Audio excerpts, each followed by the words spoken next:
For this session, our honorable speakers will share their visions of how technology and innovation will change ASEAN and how to capture the opportunities of doing business in this new era. The topic is ASEAN, change and business model transformation. First of all, as the panel moderator, please welcome Mr. Bancha Chumchaiwet, news anchor of Channel 3. Now, let me introduce our speakers. Our first speaker is the Chairman and CEO of Mino International, Mr. William Haneke. Second, the Chairman and CEO of MPRL E&P Private Limited, Mo Mint. And third, the CEO and co-founder of Vina Capital, Mr. Don Lam.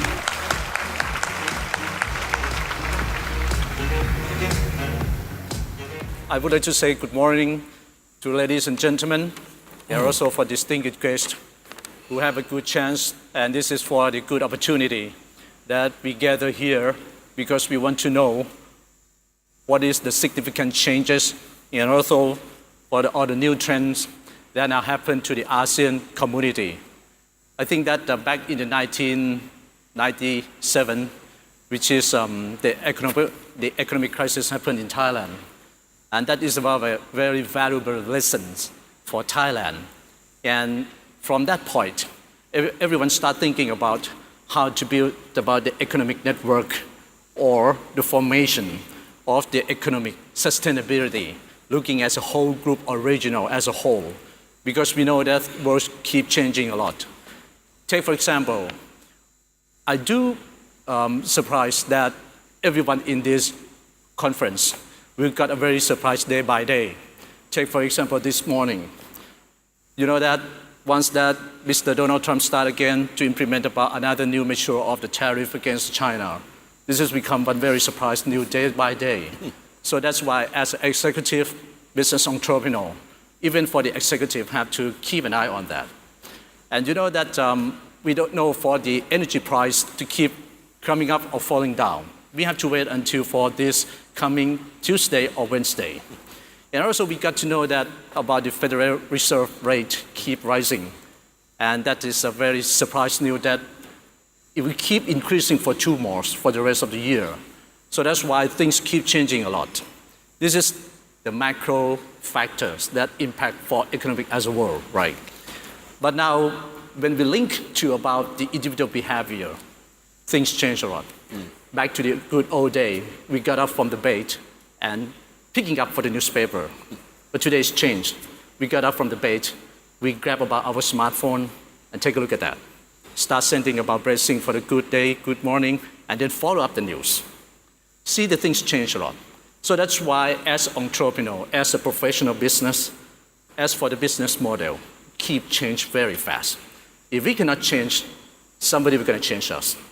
And that's why the business game become very challenging and more challenging, especially for ASEAN change and business model transformation.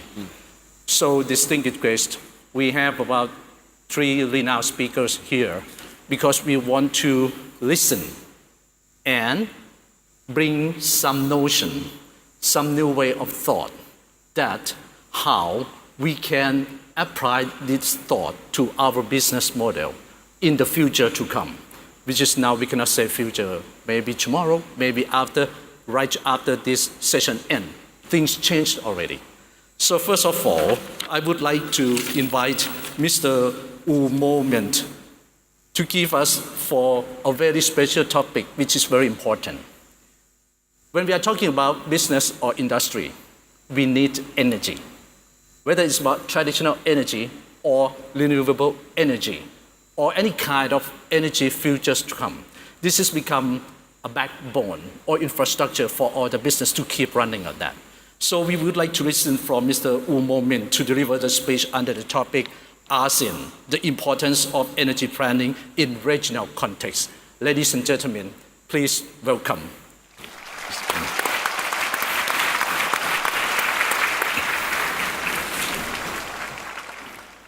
Good morning. Sawadee krap, Mengalawa. First of all, I'd like to extend my sincere thanks and gratitude to Kun Chatsiri, the president of Bangkok Bank, who gave me this opportunity and the invitation to speak here in this forum today. I understand there's over 1,000 people who are in attendance, so I'm very pleased and very honored to be here today. What I'd like to share with you is a topic which I have named it the importance of energy planning and connectivity in a regional context. Your Excellencies, distinguished guests, ladies and gentlemen, as you are all aware, we are today living in a world where technology has become more and more embedded in our everyday lives. Technology now plays an integral part of our professional and personal pursuits. Limitless information is now available in all of us right at our fingertips, and we are more connected to each other than we have ever been before. We can witness almost daily the exponential levels of progress and breakthroughs across various fields and sectors on account of technology, to the point where we can in fact say that we have diminishing ability to accurately predict and forecast how we will continue to advance in just over the next 10 to 20 years. With technology forming the bedrock of our future, never before has it been more important for us to secure reliable, more efficient, affordable, and far cleaner sources of energy to power our nations, businesses, and our day-to-day lives. You are aware that there are many energy alternatives which are available today to generate electricity. How we use these energy alternatives to build a brighter future is more important than ever before. When we think about energy, we may find ourselves thinking of the environmental benefits of renewable alternatives such as solar power, the affordability of power generation using clean coal, and the effectiveness of nuclear power. However, one energy alternative that is going to play a more dominant role than ever before in power generation is natural gas and LNG. A nation may have more energy alternative due to its abundance of natural resources or access to more advanced technology. However, it is also important for nations to explore and plan for how they can most effectively and sustainably share such energy resources and capabilities across the borders, particularly within our ASEAN region. Natural gas and LNG are fast becoming recognized as the key energy resources being adopted into the energy plans and portfolios of many developing and developed countries worldwide. Using natural gas to generate electricity is renowned to be efficient as well as one of the cleanest, and therefore is the most sustainable form of power generation available in the world today. The power generation efficiency of natural gas is now in excess of 60%, with only nuclear and hydropower offering power generation efficiency greater than natural gas. Carbon emissions from natural gas-fired power plants are also at least 50% less than carbon emissions associated with coal-fired power plants. Just about 20 years ago, the only means to economically transport large volumes of natural gas was through gas pipeline networks. The key limitation with this approach is that there have been always physical limitations with regard to distance between the source of the natural gas and the buyer. Other technological challenges also need to be overcome, based on terrain and geography, as well as social and environmental challenges associated with a large footprint that domestic of transnational gas pipeline networks require. However, the dynamics of traditional global gas trade has now been disrupted with the advent and use of liquefied natural gas. Technology to liquefy gas now enables the resource in the form of LNG to be safely and reliably transported across vast distance by ship, opening up brand new natural gas markets to suppliers and providing buyers with the opportunity and flexibility to have natural gas play a more material role within the energy mix of the nations. In Southeast Asia alone, the number of LNG receiving terminals is expected to double over the course of the next few years, where LNG, together with our transnational gas pipeline network, will form the basis of the gas trade within the Asia-Pacific and the ASEAN region. The advent of LNG technology will bring significant benefits towards energy security of ASEAN nations. Our ability to find and produce domestic natural gas resources to meet domestic demand is becoming more and more challenging. In Thailand alone, the demand for electricity is expected to increase by about 30 to 40% over the course of the next 10 years. At the same time, domestic natural gas production in Thailand is expected to decline by about 70% over the same period. As a result, Thailand, as many other nations, ASEAN nations, are now shifting their energy plans and policy to increase LNG import capacity. Currently, this is even apparent in petroleum resource-rich ASEAN nations such as Malaysia, Indonesia, and Myanmar. It is proven that relatively large amount of natural gas resources exist in these three countries. However, even these countries are still pursuing plans to build multiple new LNG receiving terminals and facilities. The principle behind such national initiatives are mainly twofold. First, on account of technology-driven modernization and development, it is now believed that domestic energy demand growth is expected to outpace the current forecast. Second, the cost of LNG has become far more affordable than it was just 10 years ago, where LNG contracts now also offer more flexibility in terms of contractual terms and cargo volumes. The dynamics of global LNG supply and demand are transforming rapidly. In the past, LNG suppliers mainly consisted of nations in the Middle East and Australia. Buyers of LNG cargo consist of predominantly European nations, Japan, and Korea. Today, however, additional nations that are poised to export vast volumes of LNGs include nations such as Algeria, Egypt, the Mozambique in Africa, Malaysia and Papua New Guinea in Asia, and United States and Canada in North America. It still amazes me how the use of technology has enabled the United States to not only unlock vast amount of domestic natural gas resources to become energy self-sufficient, but has also poised the United States to potentially export excess domestic natural gas resources to other nations and markets around the world.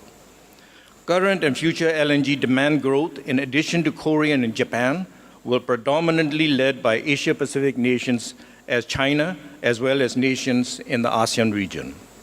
China is now reshaping and implementing energy policies to materially address the significant environmental challenges that their nation is facing right now. At the forefront of this transition is replacing a large number of coal-fired power plants, substituting them with gas-fired plants. In addition, China is also upgrading existing infrastructure to improve their domestic gas distribution networks with the intent to make natural gas and LNG more accessible across the nation.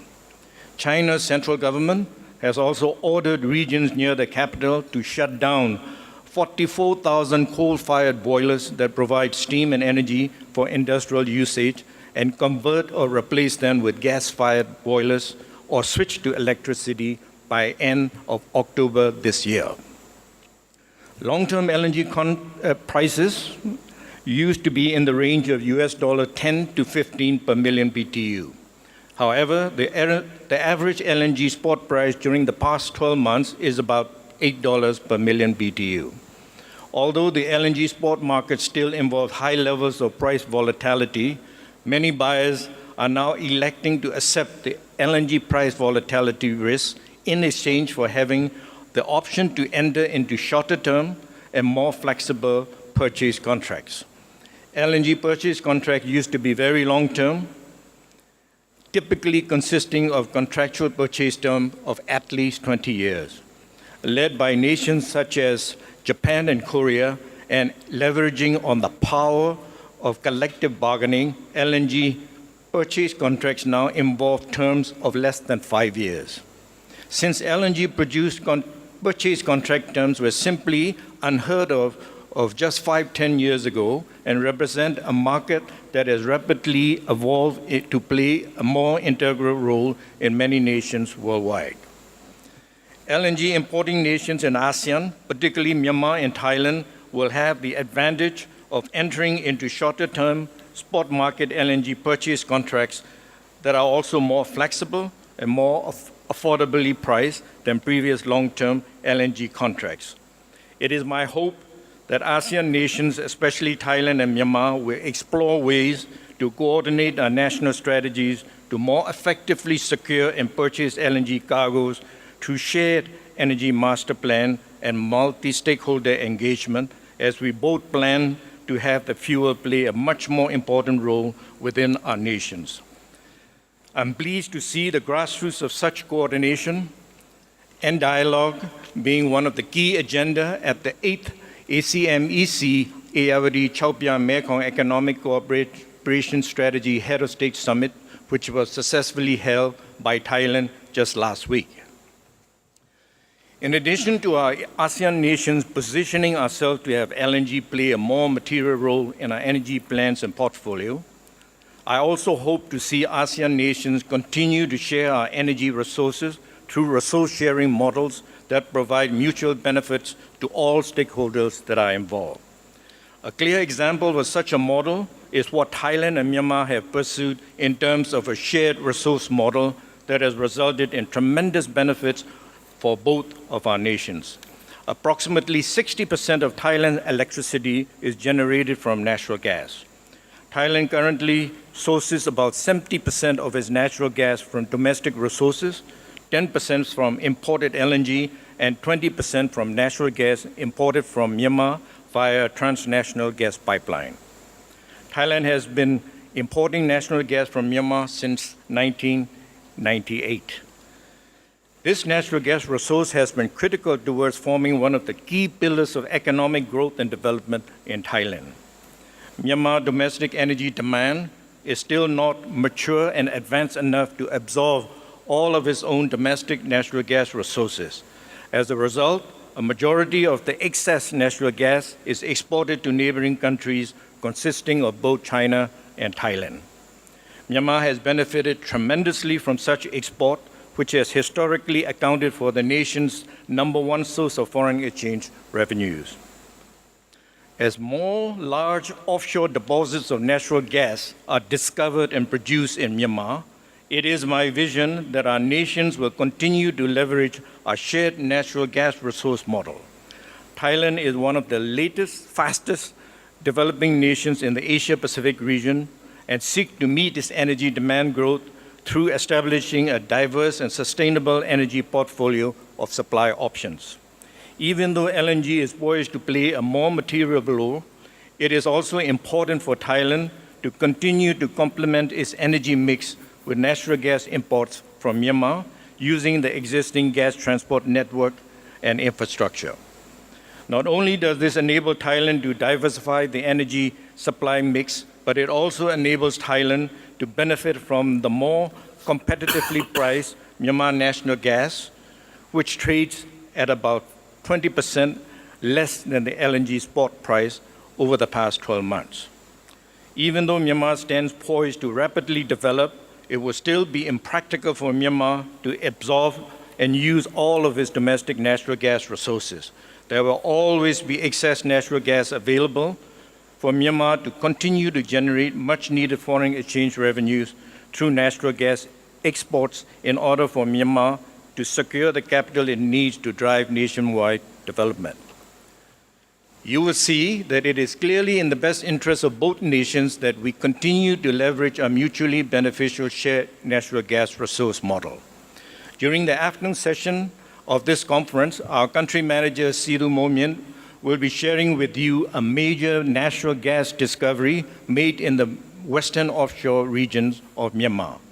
This field is potentially one of the largest fields discovered in the Asia-Pacific region that will soon undergo development. I firmly believe that the natural gas produced from this field will continue to utilize the same shared resource model that our two countries have historically practice. Furthermore, Myanmar is a nation endowed with an abundance of other natural resources, far more so than the country itself can absorb for its own domestic needs. In addition to sharing our natural gas resources, there are also other mutually beneficial areas Thailand and Myanmar can also explore to jointly pursue. One of these resources is hydropower, where Myanmar has the potential to exploit up to 240 terawatt hours per year of electricity from hydropower, which is about 17 times the hydropower resource potential which is currently available in Thailand. There are also tremendous benefits that can be realized through upgrading the road transport infrastructure between Thailand and Myanmar. Myanmar geographically represents a land bridge that provides a potential opportunity to enable Thailand with direct access to the Indian Ocean.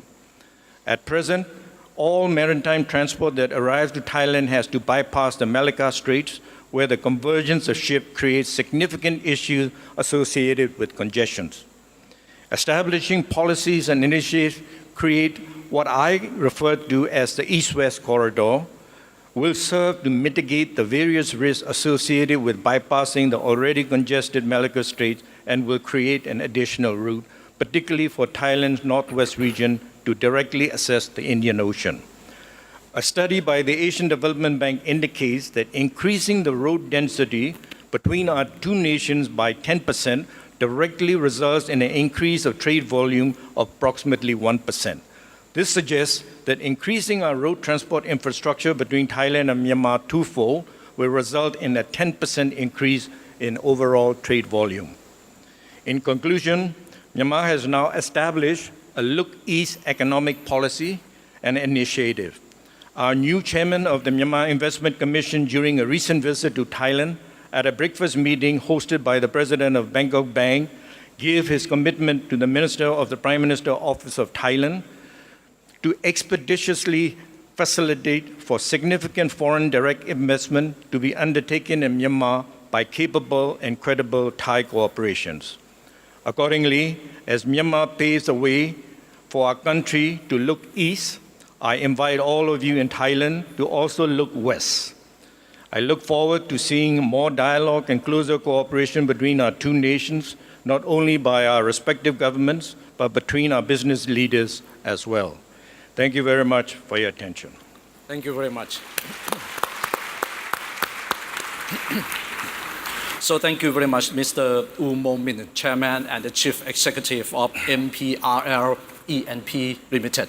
Very insightful, very interesting, because we know that in order to run the business and economy, we need about the energy a lot. And in the future, we have a diverse form of the energy, which is discovered that. I do really love about the figure that you presented. 10% in road density translate into 1% in trade, right? But now we come from the energy part. Now we go to the body service sector, and of course with the diverse opportunity investment in ASEAN. So let me start with the first question that we're talking about. What is your view on ASEAN and the opportunity that it offers? From Mr. William E. Heidecke first. You know, ASEAN is an incredible market. I think we've all seen the numbers today.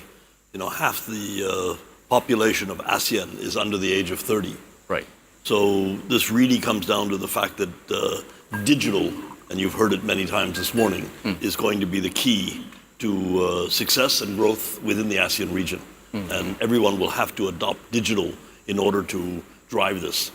You know, digital is also making service industries like ours. We represent more than 50 brands across 35 countries and virtually all the ASEAN countries. And operational excellence and can also come from digital. We're now using wallets for payment. We're using technology such as AI to help us with various insights into consumers. We're using blockchain to distribute loyalty points. So we're having to embrace the entire digital phenomena in order to be competitive today. Right. With the same question, Mr. Dolam, have you seen about the ASEAN and opportunity that it offers to your business model? Right. You know, we're in the investment business, and so we've been investing in Vietnam for about 15 years now, and looking to invest outside Vietnam throughout ASEAN region since the AAC started about 2.5 years ago. Right. And so obviously we are very bullish on this region for a number of reasons. Now, not just on the high economic growth that we've seen in the last few years, but the large population, close proximity to at least 4 major trading power. You got China, you got India, you got Korea, you got Japan. So we are quite close to all these major trading powers. Low labor costs, abundant labor resources. So all these factors, from an investment perspective, from us, is the most exciting region to invest in and to be in, anywhere else for us. And with the AEC, you can see the increase in trade, intra-trade between the region, but also intra-investment among the companies. Right. We can look at more of those later, but we are very excited because this is one of the highest growth rate in GDP-wise in anywhere in the world at the moment. Right. So if I get back to the last 2.5 years ago, with the genesis of the AEC, at that moment until now, how have you seen about the significant change in the business environment that contribute to your way of new thought in running business in the future? Well, if I look at it from a Vietnam perspective first, Vietnam now, I guess, export to within ASEAN, it's number 4 now. Right. Import from ASEAN is ranking number 3. Now, that's coming up significantly from where it was 2.5 years ago. So there's a lot more increased intra-Asian trade. Right. One of our company which we invest in called One, which is using YouTube platform. Right. They just acquire a company in Thailand. So a Vietnamese company actually buying something in Thailand. And this company is now the number 1 YouTube platform company in Asia, not just Vietnam, in terms of number of views. So coming from what Bill said about technology and how you can use technology and actually go transnational outside your own country and expand quickly. Right. And from Thailand, you look at Thailand, there's a lot of Thai company that doing a lot of M&A across border. Right. You got the Thai Bev just bought over $5 billion of beer company in Vietnam. You got the Central Group bought a number of assets in Vietnam. Sam Cement also. So there's a lot of activity investment-wise across border as well. So that's really is the result of AEC. It just make it easier for trade and investment. Right. But when we have about the technology change, how this contribute to that change policies for your company? I think it was covered a bit earlier, but the technology changes will open up more market because it's easier for company to go cross-border, just like the company I just mentioned with the YouTube. It's easier for them now to export their technology elsewhere. Right. We also have something called Timo, which is like the first digital bank in Vietnam. We launched about 18 months ago, and now they are looking at signing something in the Philippines. Again, instead of opening a lot of places using digital, you can actually expand regional very fast, cheaper way to do it. Right. So we're back to Mr. William again, because you are in the travel business, also the kinds of food and beverage part of that. So have you seen about the business environment change during the last couple of years? And also with how about the technology driven attributed to your change? Huge changes. If you look at the hotel industry, which we're very familiar with, today the main bookings come through the online travel agents. Right. This has become not only the huge technological advance, but it's also made a huge change in the way hotels have to market to compete with the online travel agents. In the food business, we've seen the aggregators, people like Grab, Uber, Lineman, which have come along to deliver food to you. We pioneered this with a 30-minute guarantee when we delivered pizza. Right. But today we can see many new competitors driving this industry and making it very competitive.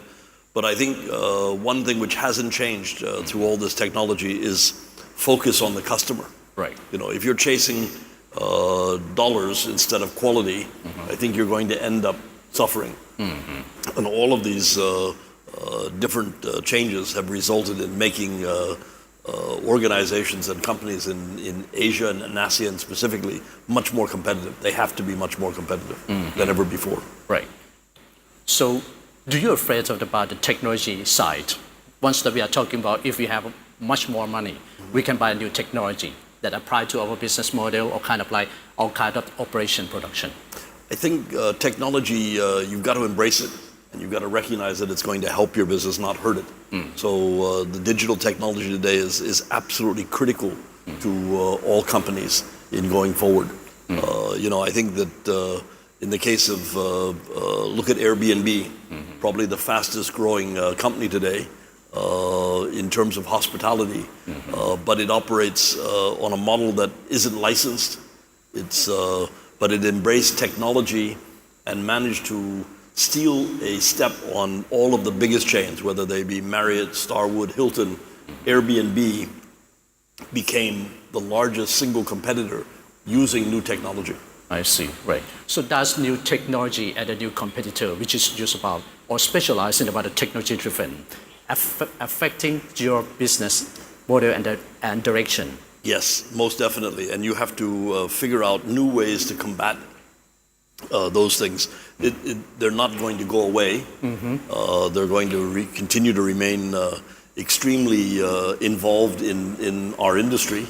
And so we have to find better ways to combat them. And that means really being better and more customer focused. I think that's one of the things that really we try to remain in our company very entrepreneurial, very customer focused. And sometimes that customer focus has to take a leap over profitability. I see, right. So once that we're talking about this technology in our region, like AEC, compared with some European continent or North America continent, we have to admit that technology, we are still far behind in terms of to develop the new technology, right? So what do you think about this? Do we lag behind on the new technology from the Western to apply with the current business model in ASEAN? Or should we develop our own technology in the ASEAN? Well, I maybe about 10 years ago, people look to Europe and the US for technology and the application of those technology to Asia. But I think the last 5 years, I think that have changed significantly. I think now, if you want to look at the latest technology, you got to go to China. Right. With WeChat, with Alipay, and with all these that's coming up, it's very mobile app sort of focused rather than the traditional technology that people think about. Right. So from Vietnam, for example, everyone is talking about smartphone, but really, most people don't use all the function on a smartphone. Right. Until about 2 years ago. Okay, so 2 years ago, Grab and Uber started coming to Vietnam. Right. And so everyone it's so convenient to use Grab and Uber, so everybody using the app. But once you use the app, you use other things, delivery for food. Right. You order things online. So once you get used to the idea of using an app, then you're using other stuff. So all the business that we invest in today, we're always asking the same question. How do you face the new challenge of your competition in the future if they're using digital to transform their business and you have not? Right. So that's one of the key questions now we have in our due diligence review, or DD, prior to investment. But this inflection point of people using the app, Right. initially with transportation, now they're moving to other area. Right. In Vietnam perspective anyway, that's been very significant. And so we're looking at business that maximize on that space to make profit. And again, you need to look at not the US anymore in terms of technology, but you should be looking at China. As a China. Yes. So you give a first priority to the China technology. For the user perspective, yes. User perspective, right. Because you say that you have to maximize the technology, right? From a user-friendly, for convenience, I think China is way ahead of what the US firm is doing right now. Right. And a lot of the money is going there. So can you foresee or give us about the significant trend of your business investment in real estate in the future?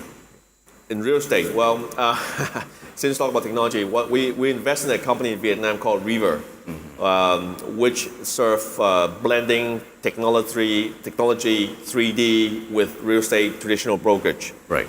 So instead of you actually go and see a house, they would have the new 3D technology. You actually see the unit pretty real in terms of where it is, what it looked like interior-wise, Right. and stuff like that. So they apply technology to traditional business of real estate brokerage. So that's happening already. For example, it's a startup, and we put a small amount of money into it. But I think it's a great model, and it's copy another model that already exists in China. So again, you don't have to create something new. There's something that already exists. You just copy and localize the content and make it locally competitive.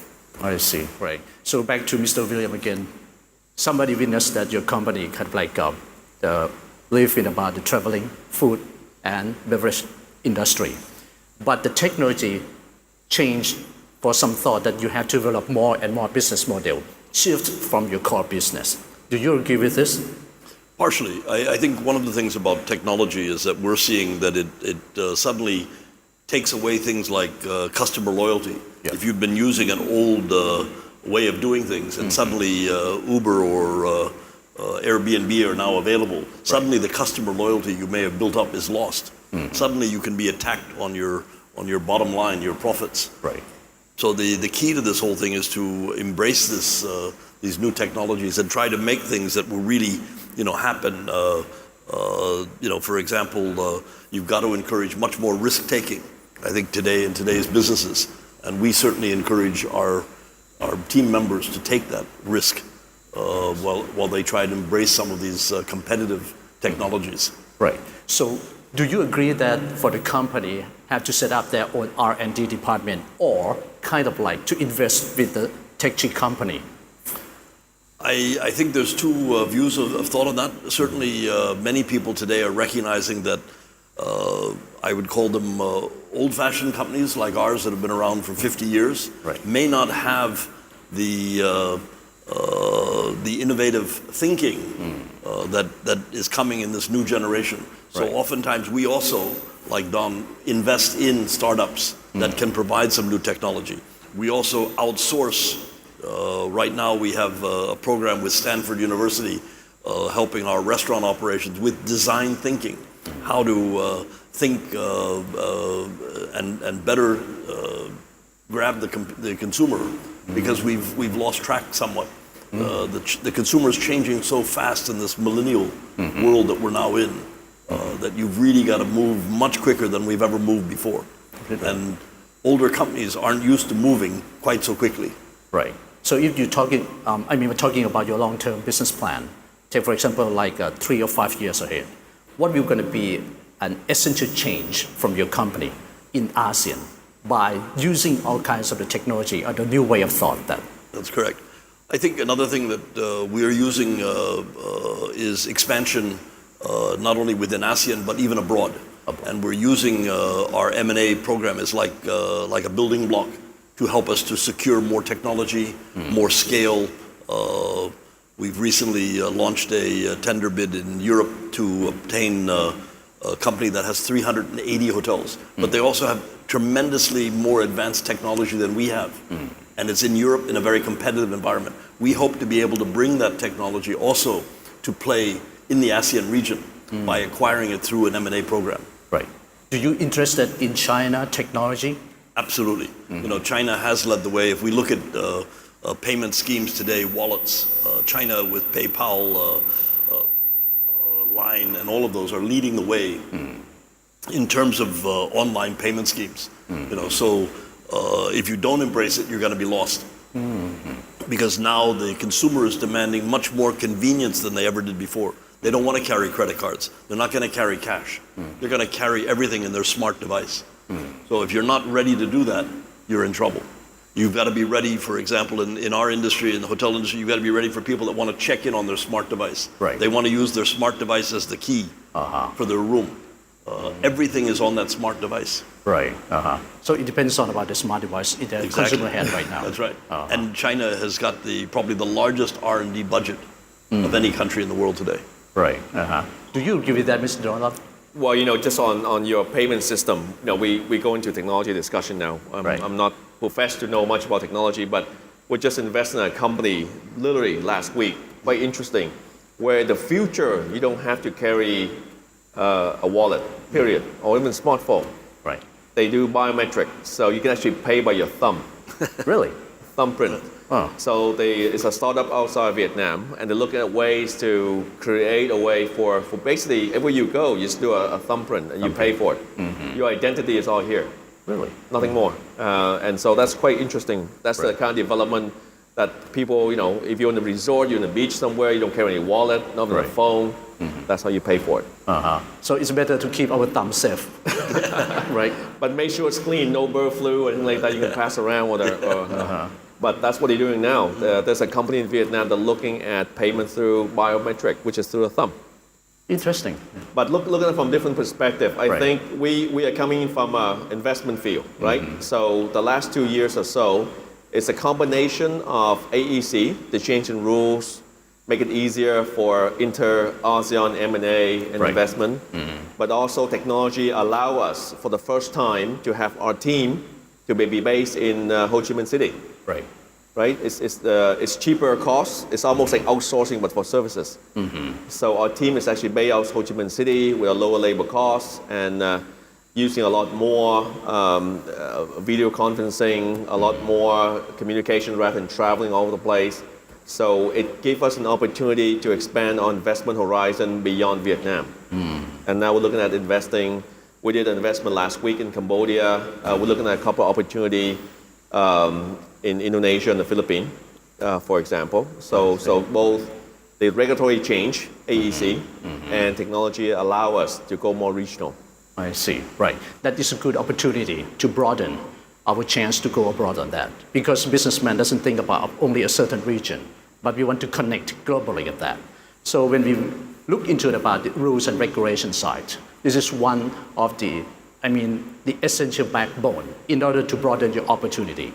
Some country might rectify, to amend about rule and regulation advance, but some country might still study about that. So what do you think about this? Become just like a loophole for more technology driven for your business compared with the rule and regulation? With the AAC, regulations supposed to come down, right? The tariff's supposed to come down, which is already did. But there are countries that put in additional non-tariff barrier. Right. So tariff is not just about the tax rate, but about other things, inspection, labeling. So there are countries within ASEAN that put up some other non-tariff barrier in terms of regulation. So that's the biggest challenge we face within ASEAN today in terms of trade. But with using technology, a lot of the small, medium-sized enterprise, SME within Vietnam, with access to technology, they know a lot more about regulatory changes, the tariff, the trade. If they export something to Thailand, what would be the interest, what would be the rate, who they can help. So technology also help in that sense, increasing trade and giving SME more knowledge. Right. What do you think about this? I agree with it completely. I think Don has certainly nailed it on the head. I think there's other aspects of surviving in this period, and part of it is sustainability. Right. You have to make sure that your enterprise is going to be sustainable, and I think there's got to be an increased focus in the ASEAN region on companies that are involved in sustainability and making their program sustainable. This is going to be a key element also in being competitive within the ASEAN environment. Right. As ASEAN opens up and drops many of these tariff barriers, it's going to bring more people in, whether they're small SMEs or bigger companies, and that's going to make the environment even more competitive. And all the companies that are currently operating within the AEC have got to learn how to be even more competitive against that new onslaught of competition. Right. The AEC is encouraging that foreign investment with these some of these tariff barriers that are being dropped, and that's going to make the environment 10 times more competitive than it is today. Really? Yes, absolutely. In what certain industry or specific business that I think we can see it in every industry. I think there's no industry that will be excluded from this digital technology and AI and everything that's coming. And if you don't embrace it quickly, you're going to be lost, left behind. Right. But when we are talking about SME, small and medium enterprise, of course the budget become one of the constraints for the SME to drive for that, to invest for the technology. compared with a multinational company. Sometimes it's not only a question of investing in technology, it's a question of using the technology. The technology very often already exists. Right. You don't have to invent it. You have to be able to utilize it. You have to be able to embrace it and apply it. So it's not only about creating it or spending the R&D. It's there now. So there's still some evidence that the entrepreneur does not understand and utilize the technology properly. That's correct. Really? Absolutely. I think, as I said, things are changing so quickly, and companies that aren't adapting. Right. Companies like Uber and Airbnb are brand new companies. They're only a few years old. Right. But they looked at an opportunity which has been staring everybody else in the face for a long time, but we Right. missed it. So how do we avoid missing those things? And one of the ways is to keep that entrepreneurial spirit and allow them to take advantage. The technology that Uber is using and Airbnb is using was there. Right. It wasn't being utilized. So what are your main concerns about the use of the technology that the entrepreneur have to be aware of, kind of like the consequence of using improperly that? Well, I think if you're not aware of it, you're likely to lose to it, because I think this is the key thing that we're all talking about, is the successful utilization of this digital technology today, in today's application, in today's world, in today's business. It's changing the way companies look at their position. It's changing the way employees work. Right. Now we have more employees working from home. They don't need to come to the office. I see. Right. We have more people working in Europe that can help us in Asia, and vice versa. But that's all because of digital technology. Right. Mr. Dolam, do you think about this? Well, I agree with Bill. I mean, even our staff now, that's what I mean by we are going regional using technology, and it's easier for us. And some of the companies we invest in, we have always asked them to make sure that the new technology that's coming in and apply, you are aware of it, and be ready for the competition. If you don't use the technology apply for your business, somebody else will. So that become a key component. Right. In terms of us looking at company for investment, right? Whereas, say, 3 or 4 years ago, we would not look at that perspective at all. Right. But now we're adding that one more component where we invest in a company. We, a few months back, we invest in a basic egg producer. They just chicken eggs. Right. And one of the things that made them successful was that they're able to trace, using technology to trace the egg from the beginning to the end to make sure it's organic or something like that, so that you can actually certify and you can sell at a higher price. It's a simple process. The technology is already there, but now they first time applying it, mainly because they think that if they don't do it, somebody else will, and then they can get a higher price. Again, same thing. You don't apply it today, your competition will. Very interesting that we hear about the service and also with the real estate investment.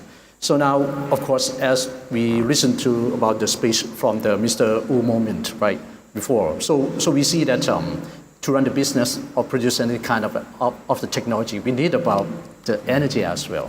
But as according to your presentation, so why is it becoming harder to find and produce domestic natural gas resources, especially to supply for the new industry in ASEAN, according to the rising economic boom and also with the technology coming? Well, before I address to your question, I'd like to go back a little bit about technology. Yes, please. One of the things that we can do is, like for us as Myanmar and a Myanmar company, we very much lag behind in terms of technology. So we are now drilling offshore, ultra deep water. So instead of doing it 100%, what we have done is we selected.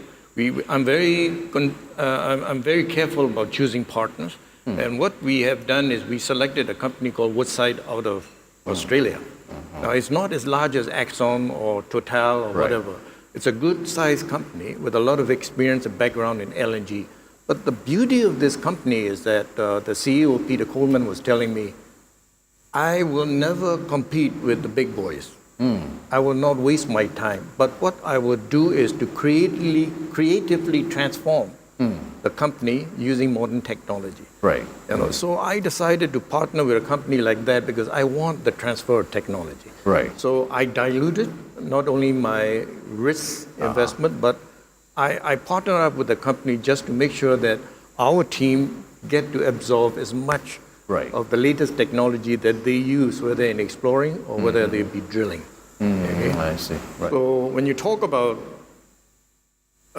why exploration is getting difficult, because easy oil, easy gas have all been discovered.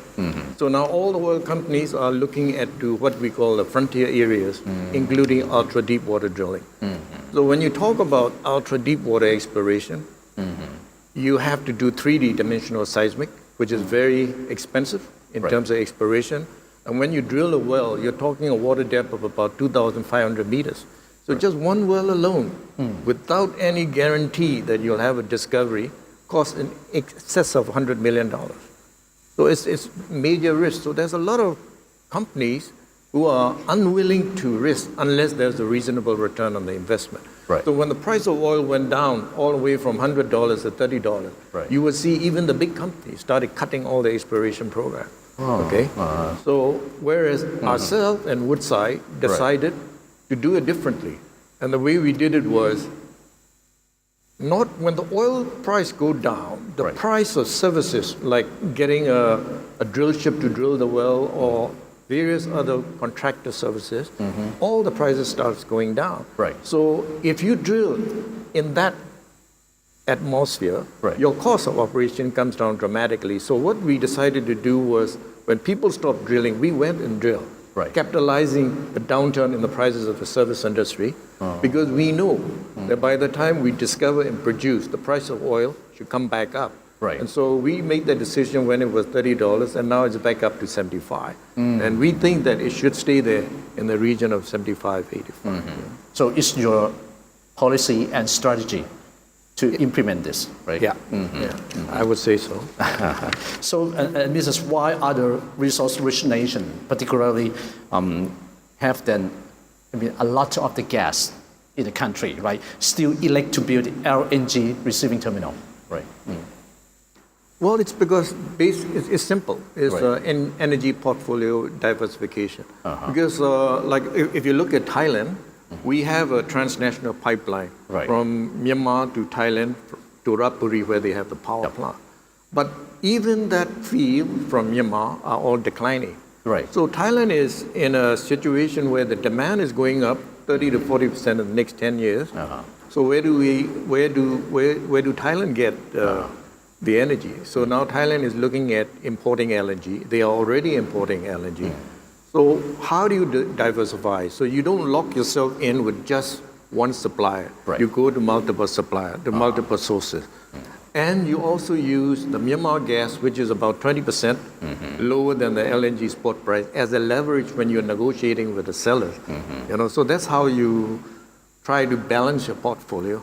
And this way, you're not risking or you're not exposing yourself to just relying on one source or one supplier. So we are talking about the technology that applicable to the energy sector or industry, especially for your country. What do you think about the development of the technology? Should we partner with a neighboring country, or we have our kind of like our own research and development for the energy technology related? I always believe in partnering, but you got to have the right partner. That's the most important thing, of course. And country-wise, as I was explaining in what I was, in my address to the public, our country now has earmarked on a new economic policy. We are calling it looking east. So it's not, when you say east, it's not just Thailand. We go all the way to Vietnam. So we're talking about an east-west corridor from Da Nang. Some were saying only to the border of Myanmar and to Malming. But what I'm saying is to extend it all the way to where we are building our offshore supply base and where the gas is going to come out. So can you imagine from all the way from Indian Ocean, it will be linked up to South China Sea in Da Nang. So that's what I would very much like to see regionally. And not only transportation-wise, but energy connectivity, security. So I think Myanmar can play a role in terms of resource potential, whether it be fossil energy, whether it be hydropower. I mean, we have abundance of resources. But what we lack is technology. We lack in management expertise. So if you bring that, and then we will embrace you, and then we will grow together, develop together, and that's what we're looking for right now. Right. Mr. Willem, did your company invest, in tri-region within the ASEAN in order to secure, whether it's about the technology issue, the employee issue, and also with the business opportunity in the region issue? We like many companies, we work on a 5-year plan. The only difference in our plan is that it's a rolling 5-year plan. So every year we update it. This year we will exceed our 5-year plan because of one major acquisition. Right. So 5-year plans are becoming very difficult. You're better almost to work on an annual plan or a quarterly plan now because things are changing so much. But in our company, and probably not dissimilar from Don, and taking a little bit of what Momin said, we look at strategic investments. We look at partnerships because sometimes we have to partner with people in order to gain an advantage or technological skill. We look at acquisitions that can bring us things that we do. So the key part of our growth strategy going forward to sustain our momentum is really focused on strategic investments, partnerships and acquisitions. And partnerships are critical because if you want to get certain technology, you need to do it through a partnership. Sometimes you can acquire certain things, as we're doing in Europe right now, certain technology, but then it's going to be very much these 3 items that I would urge everyone to, if they want to be sustainable, they're going to have to focus on, and that's strategic investments, partnerships, and acquisitions. Right. Whether the business that become an SME or the big company or even for the multinational company should adopt these 3 pillars. Most definitely, if they can afford it. Now, you find many startups that can't afford to do this. We're a large corporation, so we are focused on those areas. I'm sure Don is also, because that will help to fulfill our long-term objectives. Right. Mr. Don, do you have anything to add on about these 3 strategic pillars? No, this is, I guess most the company that are looking to do regional expansion, they would need to look at these 3 pillars. I agree. Nothing more. Right. Even for the employee issue, right? Because one thing that we have learned is about even the technology keep moving forward day by day, minute by minute. But about the capability of the people who work with the company, what do you think about this? Yes. We invest in firms, so I always say to my staff that we don't actually manufacture anything. We are the people business. So we make sure that we hire the right people for it.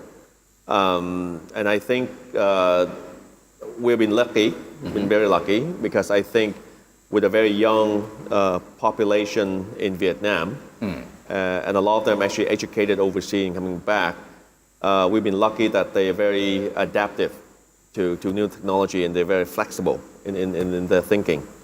So we apply the same philosophy when we invest in company as well. So that's why our employees always look at company that adapt new technology when we invest with them. And my employee also is very, I would say they quite highly sensitive to the new technology development. So they, in our average age in our company is about 32 years old or something like that. It's quite young. So a lot of them are quite adaptive to it. So I'm not so worried about that part from an investment perspective. Wow, it's quite younger, right? So how about in Thailand? Do you think the same? And we have to embrace this digital to improve our decision-making capability. This is another major factor, and also in our company we leverage some of these high-tech startups by supporting them if we see that they have an opportunity to help us as a strategic investment.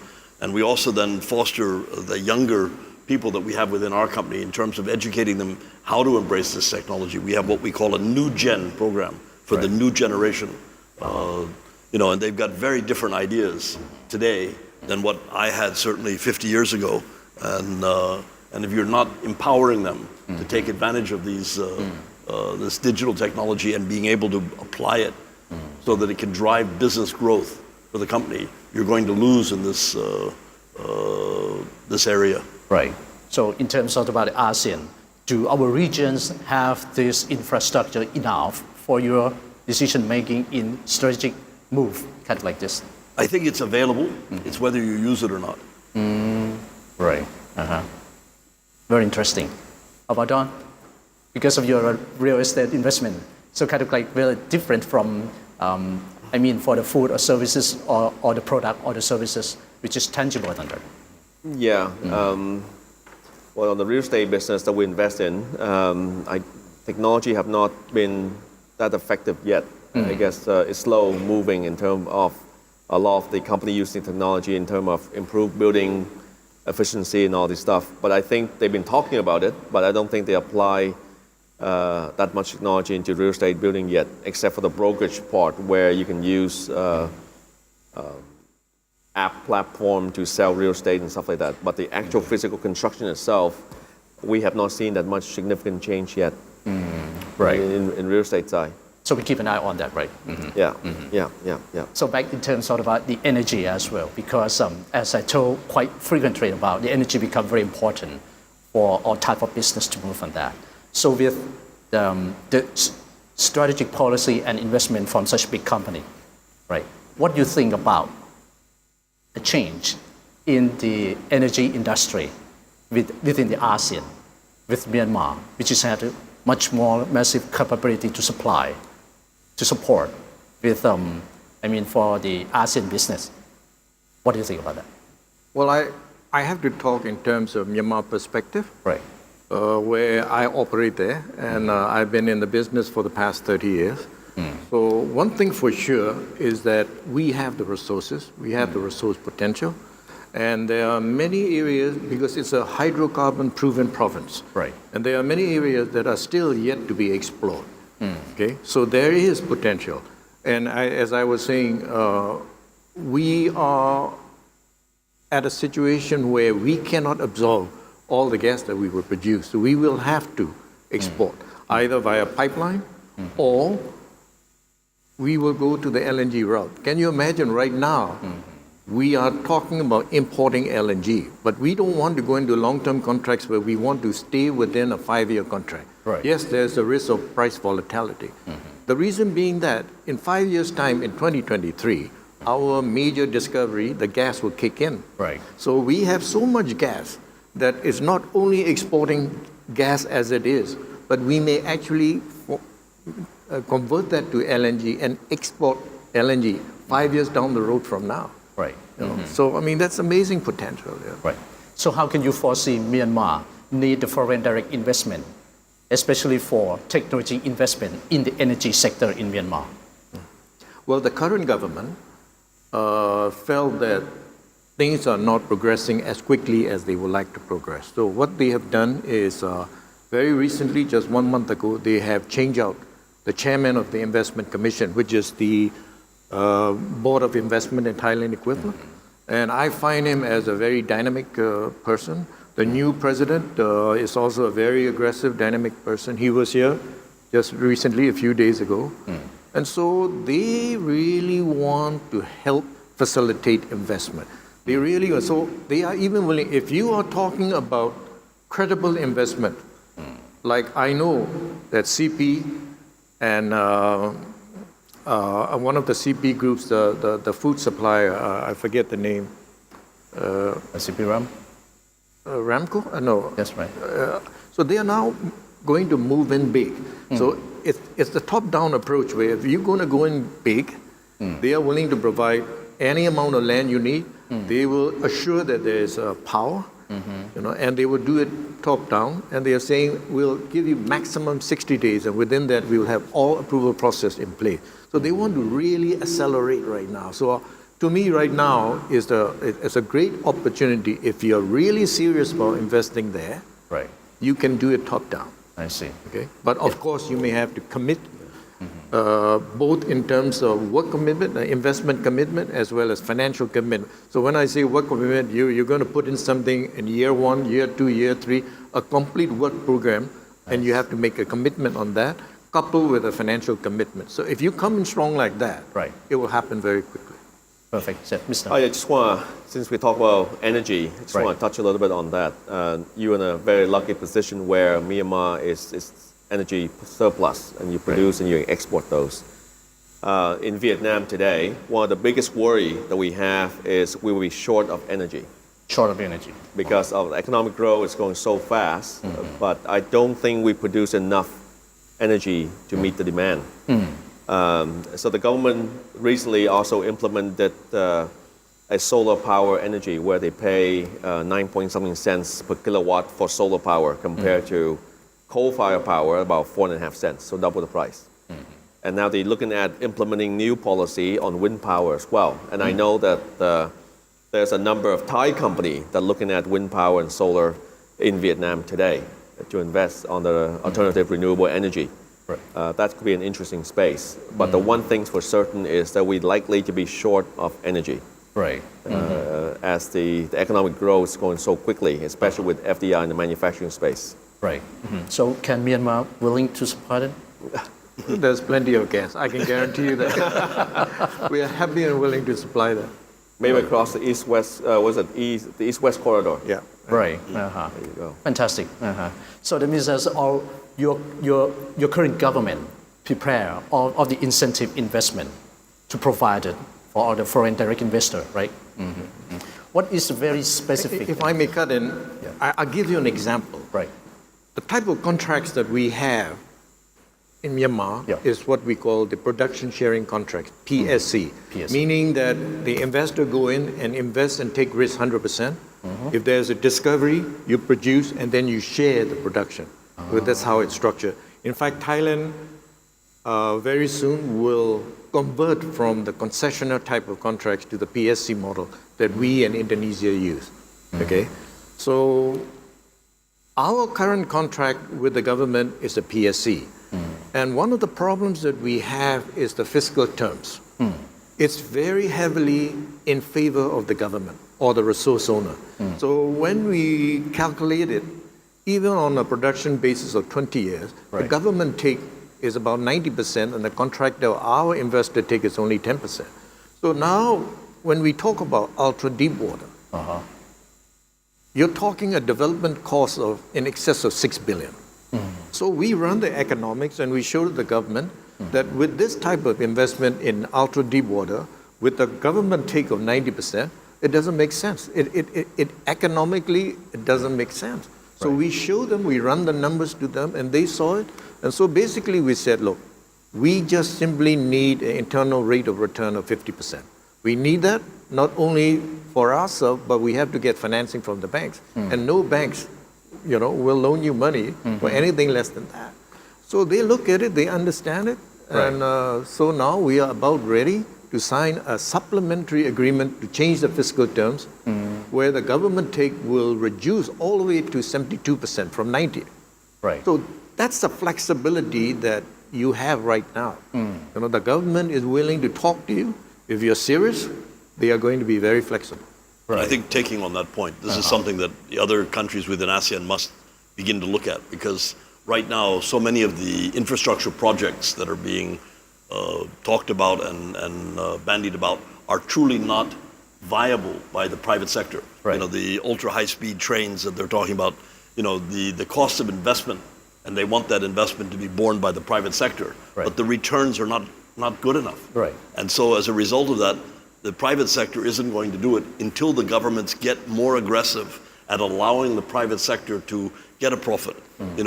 I don't think the banks are not going to finance the private sector unless it's viable. So the banks also are sitting back. These are not viable banking projects. So unless the government changes its approach, a lot of these infrastructure projects that you're now getting the go-ahead with, maybe on energy side in Burma, we need to get the go-ahead from that in places like Thailand. They've got to be understanding of the fact that the private sector must receive a fair return for the risk capital it puts to play. And if we're going to continue to develop that infrastructure through the private sector, that has to happen. That has to happen, right? That's it effective yet, right? Right now? So you think this we're going to broaden more and more investment from the private sector, either locally or neighboring country or abroad, right? Well, I hope so, because I'm always talking about but the model between Thailand and Myanmar. Right. And we have a gas sale agreement in place. So now, of course, we'll have to renegotiate that, considering the prevailing circumstances. But I think government should be, like Bill was saying, that they should be flexible. I mean, they have to help us in order for us to risk our investment for a reasonable rate of return. Otherwise, we cannot do these projects, because we are not state subsidized. We are a private sector. So I think the government's got to understand and appreciate that. So we're going to see the big change here to come. I hope so. Right. So, Mr. Ron, do you have any recommendation for our audience that doing the business in ASEAN, coupled with technology, whether it's development of our own or rely on the abroad technology, should be implemented? Well, I guess I'd like to break it down to two pieces if we can, because not all business really right now apply technology, but from an investment perspective, I would recommend that you should look outside of Thailand, just like we are now looking outside Vietnam. With AAC, it just makes it a lot easier for business to go intra-regional. We find it a lot more friendlier than a lot of people suspect. Acquiring business in Vietnam, for example, like I said earlier in the panel, that there's a number of Thai business already looking to expand their business regional. They look at Vietnam as one of the first place because it's very business friendly. You acquire a company and then you access the market through that company, for example, in a similar product. So you can distribute your product there. Of course, in certain sector, Thai company probably technology more advanced than other country around the region, perhaps Vietnam, Laos, Cambodia, and maybe Myanmar. You should use that as your competitive advantage to, when you acquire a new business, use that new technology to expand your business there. You become even more competitive. One of the key competitiveness of Thai company when they do acquisition M&A is your cost of capital here is very low. Compared to, say, in Myanmar or Vietnam. The cost of money in Vietnam is very high. So when you buy something, the yield that you require to acquire a business, of course, is much higher if you're a Vietnamese business because you have to finance it at a much higher rate. But if you can finance at a lower rate from Thailand and acquire a business, it's a very big competitive edge. So I would encourage Thai company to look regional and perhaps go outside. And you want to expand your business, one quick way is to do M&A or acquire a company. Right. But if I may cut in, to be fair to Thailand and the current government, Right. It was very difficult for Thailand to change from the previous or existing concessionaire type contract to a PSE model. I mean, there were enormous opposition to that change, including the oil companies which are operating here in Thailand, because they were enjoying the concessionaire type of contract. So nobody wants to change to PSE, because in a PSE model, it's structured a little differently. Okay, I mean, there are areas where the government is much favored. Right. There are also areas where the operator is, but since most operators in Thailand are used to the concessionaire type contract, nobody wants to change. But the Thai government had decided that they're going to change, and that is in conformity or the style of model that is being used in Indonesia, Malaysia, Myanmar, and why not Thailand? So they decided to change, okay, in considering the fact that there was enormous opposition. Right. So you will see that there's a tender floated already, and the new type of contracts will be a PSC in Thailand. Right. And Mr. William, what are your for the recommendation advice of this? I think we're very lucky in Thailand because we're right smack in the middle of ASEAN, and we have the advantage of a great location. We have great connectivity, and I think it's up to Thailand now to make sure that they use that effectively to strengthen its position within ASEAN. And we are in an ideal position to work more closely with Vietnam, with Burma, where there's great opportunities. We have, as Don pointed out, a low cost of capital. We're fortunate for that, and that should help us in making some of those strategic investments. And strengthening Thailand will only strengthen the whole of the ASEAN region. I see, right. For one point is that what is the, geographical, issue, kind of like the international political issue between inside the ASEAN or outside the ASEAN that somehow might, reduce about the chance of the business here? I think anybody within ASEAN has a tremendous advantage working within ASEAN and selling within ASEAN. Obviously, we are embracing and we're dropping outside tariffs and other things for many companies to come in and penetrate the ASEAN market.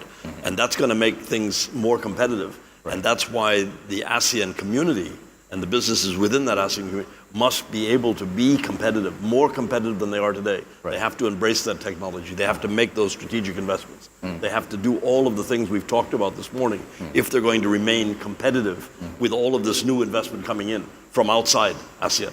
Right. So lastly, what are your recommendations to invest in Myanmar, especially for energy sector? Well, almost all are from Thailand, so I very much like to welcome the business leaders in the audience to seriously look at Myanmar and to capitalize the opportunity that you have right now with the change in our policy. When we say look east policy, you are our immediate neighbor to the east.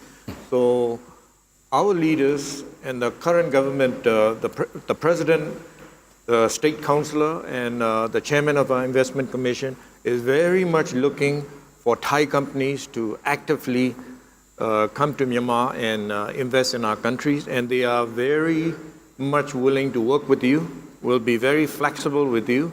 And so it's a policy where we embrace each other and we grow together, and we will need a lot of expertise in terms of management, in terms of technology, access to capital. This is also something that we need from Thai banks like Bangkok Bank.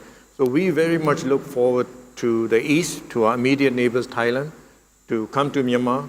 I believe that it's the right time and opportunity.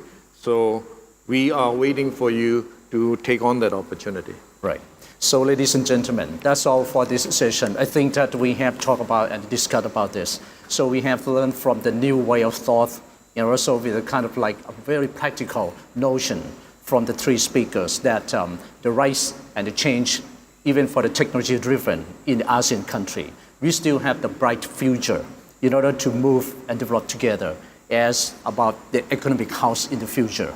And of course, when we're talking about the technology driven, sometimes that we're afraid of that how we can capture about this and utilize this and turn into about, of course, a good bottom line for the business, right? So that's why this is the good opportunity for all ladies and gentlemen that have a chance to sit and gather around here. So ladies and gentlemen, please give a big hand to Mr. U Mo Min, Chairman and Chief Executive, MPRL. And Mr. William E. Heineke, Chairman and Group Chief Executive Officer, Minor International. And Mr. Don Lam, Co-founder and Chief Executive Officer, Vina Capital. And I myself, Bancha Chumcherve, as a moderator for this session, would like to thank you very much for all of the ladies and gentlemen who devote your time and give you about a good exposure to learn from this forum, AEC Forum, Rising Business, City and Business 2018, hosted by Bangkok Bank. So see you for the next future. Thank you very much. Bye. To our panelists and our moderator, thank you very much for sharing your experiences and insights regarding your businesses. I believe that all business people here can clearly see how technology and innovation will change ASEAN, which is now an important global economic player and could affect many companies. Moreover, they will be well prepared for many challenges and finally manage to turn these challenges into business opportunities. Please remain on stage while I invite Mr. Chatsiri to present you with tokens of our appreciation and to have photos taken together. Mr. William Heineke, Chairman and CEO of Minor International.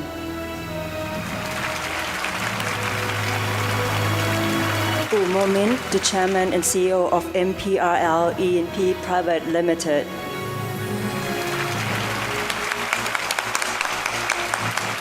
And Mr. Don Lam, CEO and co-founder of Vina Capital.